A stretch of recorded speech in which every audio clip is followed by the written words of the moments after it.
Well, tonight we're going to look at Ruth chapter 3, verses 16 through 18, which means we're going to conclude chapter 3, which is also Act 3 in this story. So just a quick review. Act 1's where everything falls apart. Naomi loses her husband, her two sons, who two sons actually got married in Moab. Orpah decides to stay in Moab, but Ruth is coming back to the land of Israel with Naomi. So these two widows leave Moab and they make their way back to the land of Israel, to the town of Bethlehem, where Naomi is from. Act 2 is the search for short-term security. Here are two widows and they need food. And so it's Ruth who decides to go out and glean in the fields so the two of them don't starve to death. And she meets Boaz, and Boaz is extremely kind to her. She goes home with enough food that's going to last them a couple of months, and she can go back the next day if she wants and glean some more. So she's going to have food. They're not going to starve to death. They don't have to worry about that anymore. Boaz will make sure that these two widows are taken care of in that way. But Act 2 ends on a note of unfulfilled dreams and desires, because Ruth is still living with her mother-in-law, which is okay, but it's not best. So we move to Act 3, which is the search for permanent security. And for Ruth, that means she has to find a husband in a new home. I mean, she's living with her mother-in-law. She should be living with her husband, but she doesn't have one. So Naomi decides she's going to find Ruth a husband.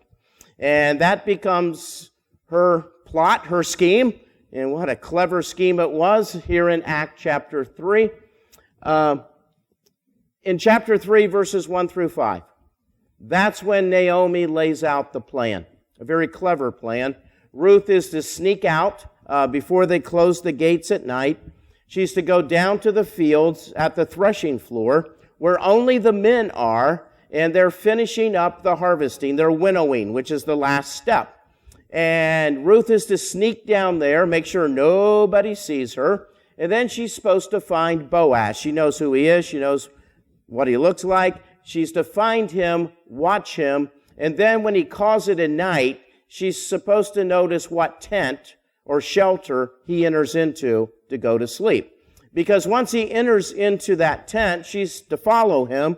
And once he falls asleep, she's to enter the tent, uncover his feet and his legs, and wait for him to wake up. And when he wakes up, he'll tell her what to do. That's the plan. Crazy plan, but that's the plan. Now, last week we finished up with Ruth deciding, yep, I'm going to do this. And she does. She sneaks down to the threshing floor. Nobody sees her. She's hiding out, possibly in some woods. And she spots Boaz, finds out what tent he's in. And she goes into the tent after he's sleeping, according to one version, after he's snoring, uncovers his feet and legs, and then lies at his feet. Around midnight, Boaz wakes up, and he wakes up to an incredible shock. There's a woman in my tent, possibly because he can smell the perfume, but he doesn't know who it is. And so he asks, "Who are you?" And she identifies herself as Ruth, your servant. And then Ruth says, "I want you to cover me with your garment." And that phrase of covering with the wing of your garment was a marriage proposal. And Ruth goes on to explain, "I'm asking this of you because you are a guardian redeemer." So Ruth basically asks Boaz to marry her. We don't know if that was Naomi's original plan or if Ruth added that, because we're not told. But we do know that Boaz knew exactly what she was talking about. And Boaz's response was, "You are so blessed that you would actually choose me to be your husband when you could have had somebody much younger." Apparently, Boaz and Naomi are similar in age, and Ruth is much younger than Boaz. And Boaz is thinking, I would have expected you to find a young man, a young Israelite man to marry you, and I'm very honored that you would choose me. But he doesn't quite say yes to the marriage proposal because there's this little complication. And there's always a little complication. The complication is he's not the nearer redeemer. In other words, in order to redeem someone's property, someone's name after they passed away, you needed to be the closest living relative. And Boaz is a living relative. He's related to Elimelech, but he's not the closest. There's somebody else who's a closer redeemer. And that could have been the reason that Boaz never really pursued Ruth, never really tried to be the guardian redeemer, because maybe he felt she'll want somebody younger, and there's somebody closer, and related than I am, so I'll make sure they have food. And that's pretty much what he did. But now, in order for Boaz to redeem Ruth, the other near redeemer has to say, I don't want to do this. So he gets the right of refusal. He gets first shot. And then Boaz says to Ruth, stay here in the tent, go back to sleep, and in the morning you'll go back into the town. So they wake up probably before anybody else did. It was still fairly dark out. And it's time for Ruth to leave because Boaz says to her, I make sure nobody knows you were in my tent. In fact, make sure nobody knows there was a woman down here at the threshing floor. So Ruth leaves, but before she leaves, Boaz gives her 6 measures of barley. And we're not sure how big the measure was, whether it was 6 handfuls or whether he used some kind of device to measure it out. But she's not going to go home empty-handed. She's going to go home with more grain. And so she leaves. And then Boaz leaves, but not together, because they don't want anyone to see them together. And as we begin this new section, Ruth goes home, and she gets to tell Naomi everything that happened. So she successfully pulls this off, because apparently nobody sees her, either that night or that morning, and somehow she waits until they open the city gates again, probably at sunrise. She sneaks back in, she goes home to Naomi, and nobody except Boaz knows what happened that night. And Boaz himself leaves and goes back into town. And we're not sure if he went home first or if he went to the town gate first. Because at the town gate, that's where legal business is done. It's kind of like City Hall. So he goes there, and his job is to find this near redeemer and say, here's the deal. Do you want to do the redemption, or do you want to turn it down? And so he's going to do that. He promised to do that before he sends Ruth on her way. So this scene is going to end with hope and expectation. Ruth is going to get married. Can you imagine being Ruth? By saying no. You go home, you know you're going to get married, but you don't know whom you're going to marry. And I'm not sure if she knows who the nearer redeemer is. I don't know if Naomi told her, who the man was and pointed him out. But she knows Boaz, and she seems to like Boaz. So they have a good relationship, and she doesn't know if she's going to marry Boaz or the other guy. And it's really not her choice. It's the choice of the nearer redeemer. He gets to decide whether to marry her or not. And if he decides no, then Boaz has already promised that he would marry her. So there's this expectation. There's going to be a wedding in Act 4. The risky plan was successful to a certain extent. Boaz is on board.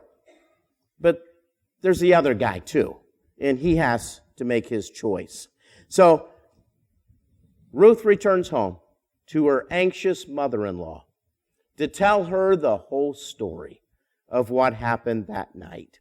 And like at the end of Act 2, she doesn't come home empty-handed.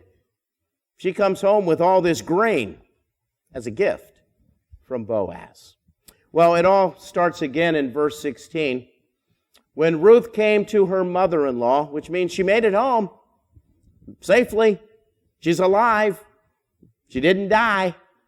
Nobody saw her. She pulled it off. Incredible. Naomi asked, "How did it go, my daughter?" Then she told her everything Boaz had done. Now, the NIV translates the question that Naomi is going to ask Ruth.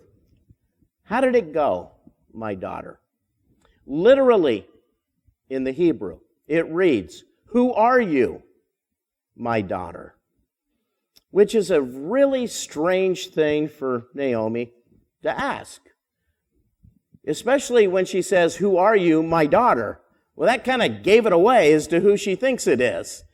Because she has no other daughter or daughter-in-law other than Ruth. But it's interesting that she uses those words, "Who are you, my daughter?" The NIV decided that doesn't make much sense in the context. And even as Ruth responds, she doesn't respond by saying, "I'm Ruth. You should know me by now." She goes on to explain what happened. She answers the question, "How did it go?" She doesn't answer the question, "Who are you?" So that's why sometimes translators don't just translate, sometimes they interpret. And that's what the NIV interpreters did. They did more than a little translation. They interpreted this as well. But scholars began thinking, what if Naomi really asked, "Who are you, my daughter?" Does that make sense? Is there any way to make sense of that? I mean, it sounds strange. It sounds, that's not the right question, but is it the right question? And some scholars looked at this and say, it could be interpreted or translated, "Is that you, my daughter?" So instead of just, "Who are you, my daughter?" is that you, my daughter? And that would make some sense because Ruth had left the threshing floor early. In fact, she probably had to hide out for a while until the city gates were open. And she goes into Naomi's home. And not only did Ruth and Boaz probably not get a good night's sleep, Naomi probably didn't get a good night's sleep either. I mean, she probably tossed and turned and woke up several times wondering, how's it going with Ruth? And is this working out? Is this crazy plan of mine actually going to work? And so maybe when Ruth arrives home, Naomi's just waking up. And perhaps she still smells the perfume and then thinks it's Ruth, but then asks, "Is that you, my daughter?" So that's one possibility. But there's another possibility that scholars point to, and that's the question, "Who are you?" meaning, who are you now? Or better yet, whose are you? Because Ruth had just spent the night with Boaz, proposed marriage, and what was his answer? And so perhaps Naomi is saying to Ruth, should we call you Miss Ruth or Mrs. Ruth at this point? Did something happen that there's going to be a wedding? It's interesting that when Boaz first meets Ruth, back in chapter 2, Boaz shows up at his field that he owns, and there's this woman out there gleaning, and he's never seen her before. And so he asked the foreman, "Who does that woman belong to?" Which was an interesting question, but appropriate for the ancient world. Today we would say, "Who is that woman?" But back in the ancient world, you could say, "Who does that woman belong to?" Because if she's single, she belongs to her father. And if she's married, she belongs to her husband. So that was just kind of the way it was back in the ancient world. So perhaps it's kind of another play on words of who is Ruth? What is her identity? Did her identity change? It's also interesting that when Ruth is in Boaz's tent, and he finally wakes up about midnight and knows there's a woman there. He asks the question, "Who are you?" And now here is Naomi asking Ruth the same question, "Who are you?" This whole book, this whole story is about Ruth's identity. Ruth is a Moabite. And very early on in this story, the fact that she's a Moabite gets repeated several times. In fact, when Boaz and Ruth first meet, Ruth is looking at Boaz and says, "Why are you being so nice to me, since I'm a foreign woman?" In other words, you're an Israelite, I'm a Moabite. Why are you being so kind to me? What's going on here? And he explains. But it's all about Ruth's identity. She's a Moabite, but now she's been in Bethlehem for a while. She's adapted to Israelite customs. And if she did what she said she was going to do, she now worships the God of the Israelis, the God of heaven. So in many ways, she converted into being an Israelite. In fact, we learned early on in this act that the elders, who are the city officials, the judges, they all have a high opinion of Ruth. They think she's a woman of noble character. So she has a great reputation in the land of Israel, even though she's a Moabite. So now the question becomes, who are you, Ruth? Because after all, Naomi sent Ruth to Boaz at the threshing floor because Ruth needs a husband and a home. So perhaps Naomi's asking, do you have a husband? Do you have a home? Are you moving soon? Is it going to be a wedding? Who are you? So that's a good possibility. And it certainly fits the context of Ruth's identity throughout the book. It's also interesting that then she told her everything Boaz had done for her. Now, I wish that Ruth would have explained to Naomi what took place step by step, because I would have loved to hear it again, especially from Ruth's perspective in what she did. Well, I had to sneak in there. There was these guys, and I had to hide, and the whole story would have been fantastic to hear all over again. But the author doesn't do that.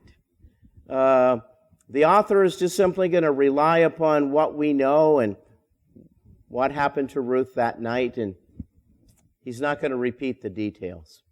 It's also interesting that she talks about what Boaz had done for her. And really, up to this point, Boaz really hasn't done anything for her. It's what he promises that he's going to do for her. So he promised that he's going to go to the town square. He's going to meet up with the near kinsman redeemer. He's going to have a conversation. He's going to give this man an opportunity to redeem the land, carry on the family name, and marry Ruth. And if he agrees to that, it's his legal right to do that. But if he turns it down, Boaz says, I will redeem the land, I'll carry on the family name, and I will marry you. So he hasn't done anything yet, but he promises that he's going to do something. He's going to carry out all that Ruth had asked him to do. Then Ruth goes on to say, he gave me these 6 measures of barley. And of course, Boaz did that as Ruth was leaving. Here's 6 measures of barley and sends her on her way. But then Ruth adds something that didn't take place or we weren't told about previously, saying, don't go back to your mother-in-law empty-handed. Now, when the story was told, Boaz just measures out the 6 measures, gives it to Ruth, and sends her off. But now, Ruth tells us what he said. And what he says is, don't go back to your mother-in-law empty-handed. So this grain is really not for Ruth. It's for Naomi. It's a gift to Naomi. Maybe sending a message to Naomi, if I marry Ruth, I'm not going to forget about you. Because, if Ruth were to marry somebody who wasn't a guardian redeemer, the guardian redeemer may, who's Naomi? And why do we care about Naomi? She's not part of our family anymore. But a guardian redeemer would think differently because Naomi was part of the family.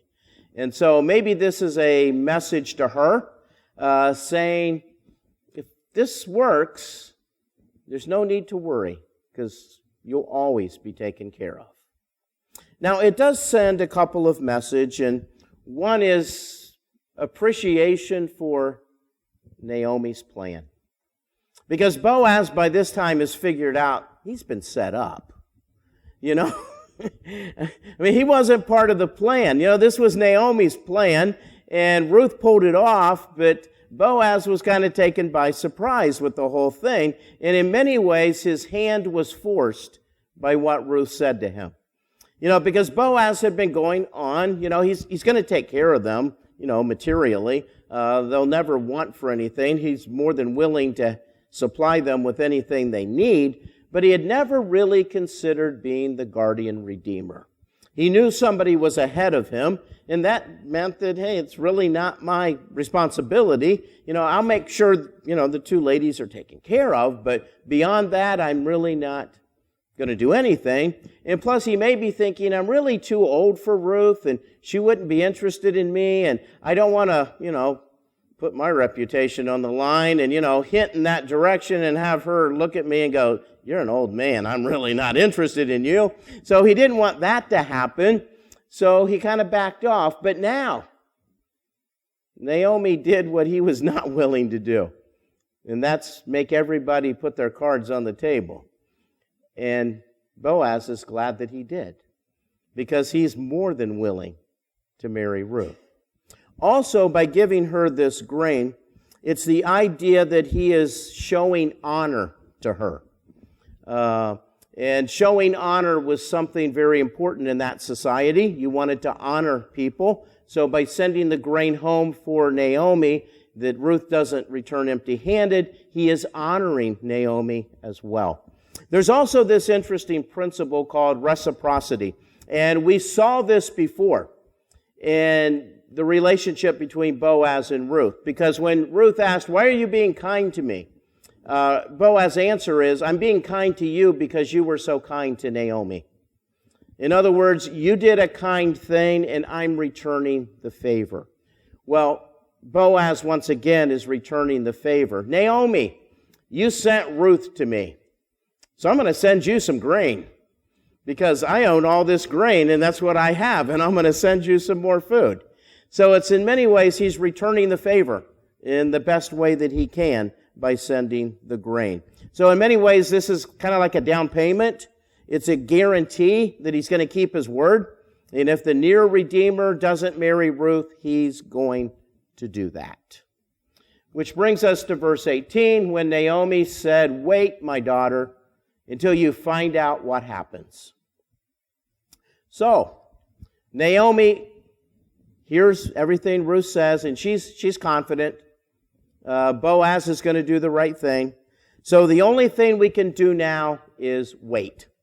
And the word wait, as it's translated in the NIV, basically means to set tight, because there's nothing else they can do. So here are two women, and they've pulled off this great scheme, and it's working, it's in process, but now it's out of their hands. Because the one who has to go to the law court with this information is Boaz. I mean, Ruth cannot show up at the court of law and say to the elders of the city, I would love to marry Boaz. It didn't work that way back in ancient times. It may work that way today, but it doesn't work that way back in ancient times. So the one who has to go to the law court and present all of this and talk to the near Redeemer is Boaz. So the only thing that Ruth can do now is wait. Just sit back, relax, and wait until you find out how it turns out. Which in one sense is a good thing. She has someone now working on her behalf, and that's Boaz. But also waiting That's often the hardest part. Because don't you hate to wait?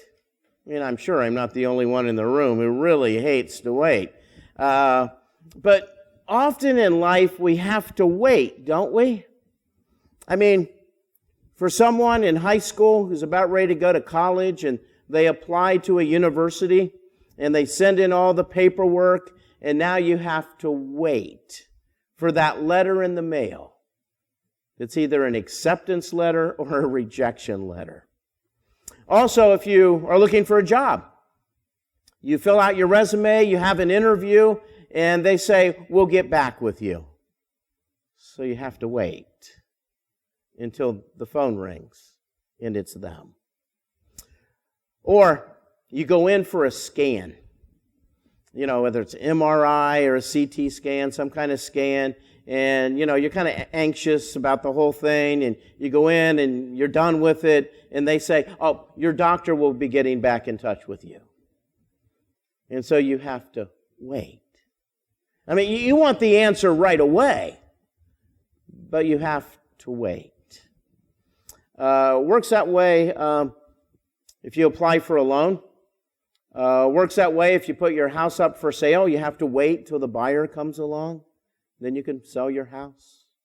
And the worst part of all is in a doctor's office.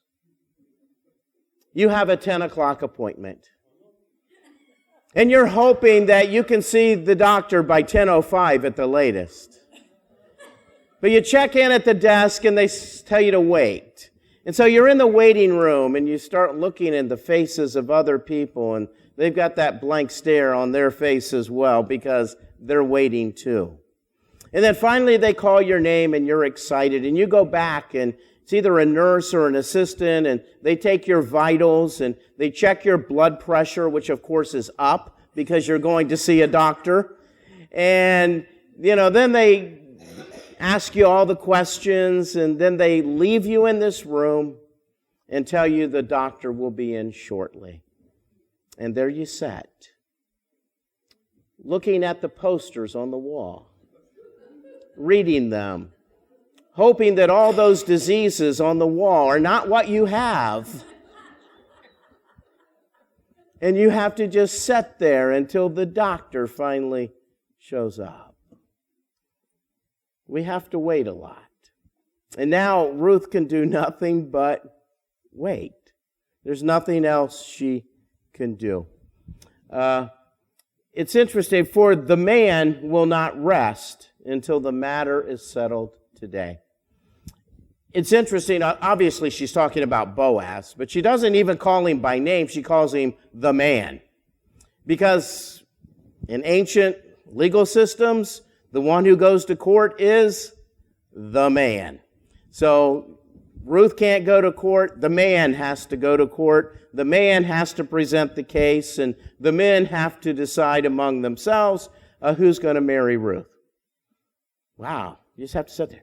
Well, is he going to say yes or is he going to say no? And I really want to marry Boaz, but what if he says yes? I don't even know who he is. And I'm sure that went on all day long for Ruth. The man will not rest until the matter is settled. He's not going to have any peace. He's not going to be able to sleep until finally he finds out whether or not he's going to marry Ruth. And we kind of get the impression that Boaz wants to marry Ruth. So he's really hoping this other guy says no, so he can be the one to marry Ruth. And the repetition of the words, my daughter, and rest, take us back to the beginning of this chapter, where Naomi says, Ruth, you need rest. And what she meant by rest was you need a husband and a home. And so we're at that point where Ruth is about to receive a husband and a home. But we don't know if Naomi's plan will be successful. Will Ruth end up marrying Boaz or the other guy? Well, Boaz is going to try to settle the matter that day. It's interesting that ancient courts worked a whole lot faster than courts today.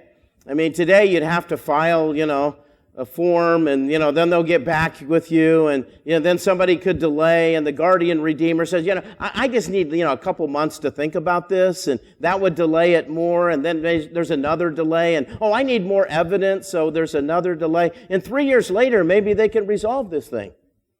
But in the ancient world, they can resolve it in one day. Maybe we can learn something about the ancients when it comes to that. They didn't have to wait so long. They can do that in one day. In fact, Boaz is not going to rest until the job is completed. It's kind of like one of those do-it-yourself projects at home. You're going to remodel your bathroom, and you're going to do it yourself.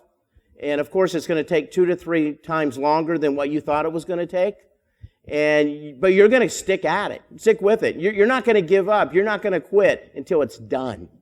You're not going to rest and have peace until the matter is settled. And that's what happens with Boaz. Well, it's interesting that Act 3 is now concluded.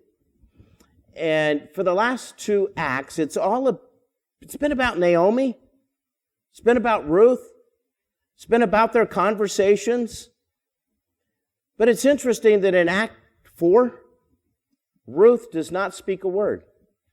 Neither does Naomi. They're there, they're present, I'm sure they said something, but nothing's recorded for them. This is the last time they speak. So it's kind of interesting how the story now is in the hands of Boaz. It becomes his story when we get to Act 4. It's also interesting how these acts come to a conclusion. In Act 1, it was doom and gloom until the end. There's barley harvest. Oh, hope. Then in Act 2, yes, there's food. Wonderful, this is great. But at the end of Act 2, Ruth's not married. She's living with her mother-in-law. Got to fix that. Now we're at the end of Act 3. Ruth's getting married to somebody. But we don't know who. There's this great expectation that resolution's going to happen, but we don't know how it's going to happen. And we have to wait until Act 4. There's also something interesting about what happens in Act 3. In fact, the whole story. It's the risky part of kindness. There's the idea that kindness wins. There's the idea that kindness never wins. This is a story in which kindness wins, but it's risky. And someone defined kindness as treating people as family, in the best sense of that word. Because as family, you share things. As family, you put up with inconveniences. And as family, you go the extra mile because they're family. But there's a risk in being kind. Boaz treats a foreigner, a Moabite, as family. Ruth treats Naomi as family. Yeah, it's her mother-in-law, but her husband's dead, so she has no further obligation to her mother-in-law. But yet, she clings to her as if it was her own mother. She treated her as family. But there's a risk to that. Boaz could have not been interested in Ruth. When Naomi laid out this crazy plan, Ruth could have looked at her and said, there's no way. Not doing it. Too risky. Have you ever tried to help somebody and it didn't work? You showed kindness to someone and it kind of blew up in your face. You tried to help somebody and they just weren't interested in helping themselves. And because of that, it didn't work. Or you go out of your way to help somebody and they don't even say thank you. Or you help somebody and then later on they turn against you.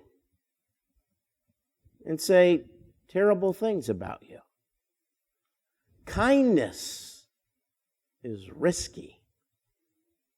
But yet Jesus calls us to be kind, compassionate, forgiving people, just as He has forgiven us. He calls us to the risky business of being kind to people and treating people like family, knowing that it could blow up in your face. But you're going to do it anyways. Well, this is a story where it works out well. At least up to this point, it works out very well. But kindness is always risky. Well, the story comes to a conclusion in Act 4. And we're calling that redemption in fullness. And I want to introduce Act 4. We'll actually begin looking at it the next time. So this drama between Naomi, Ruth, and Boaz is coming to a conclusion in Act 4. And Act 4 balances Act 1. Because Act 1 was all about death and emptiness. But Act 4 is about redemption and fullness. So death gives way to redemption, and emptiness gives way to fullness. All the problems in Act 1 come to a resolution in Act 4. But there's the journey to get there. And Naomi has come a long way.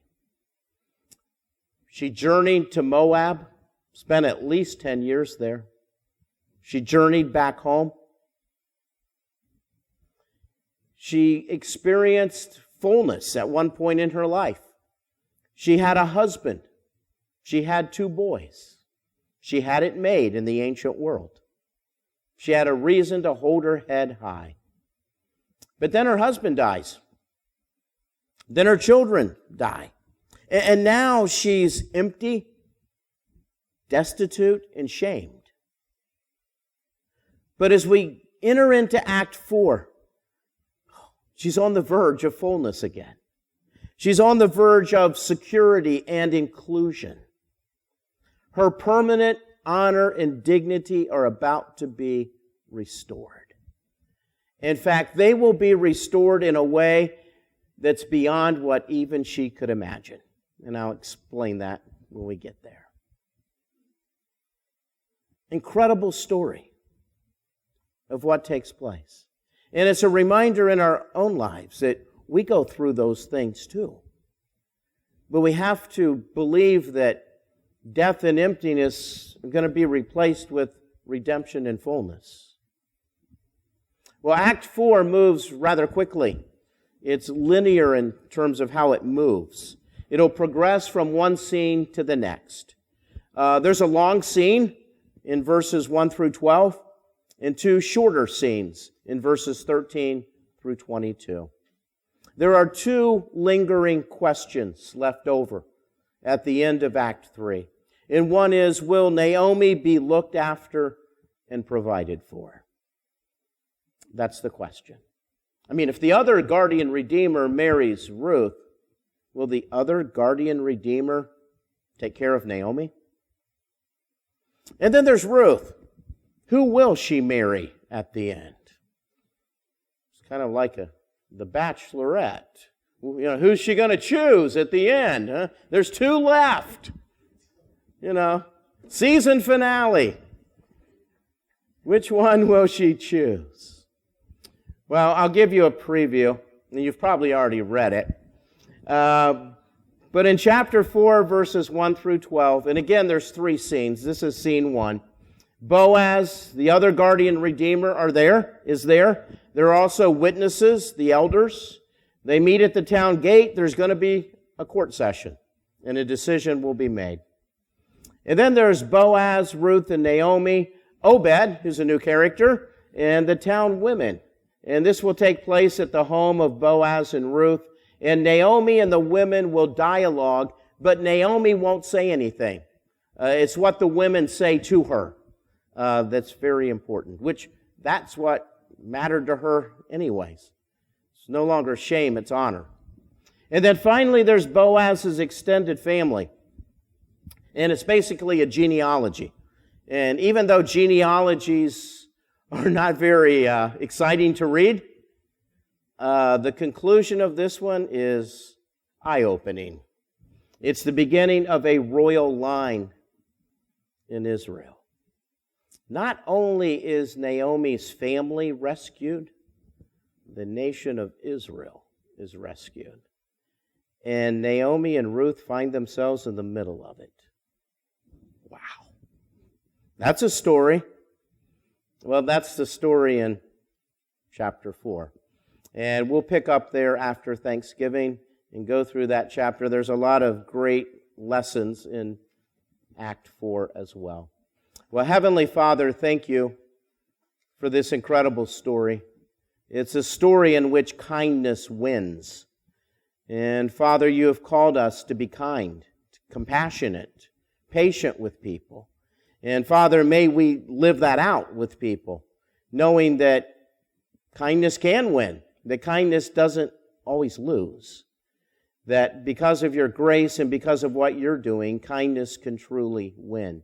So may we learn from this story to treat people with kindness, so that kindness comes back to us as well. So, Father, thank you for this story. Thank you for the lessons that we've learned tonight about waiting and how difficult that is, especially when we pray and ask you for something and then we have to wait for the answer to come. May we be good at waiting, do the right things while we're waiting for you to answer.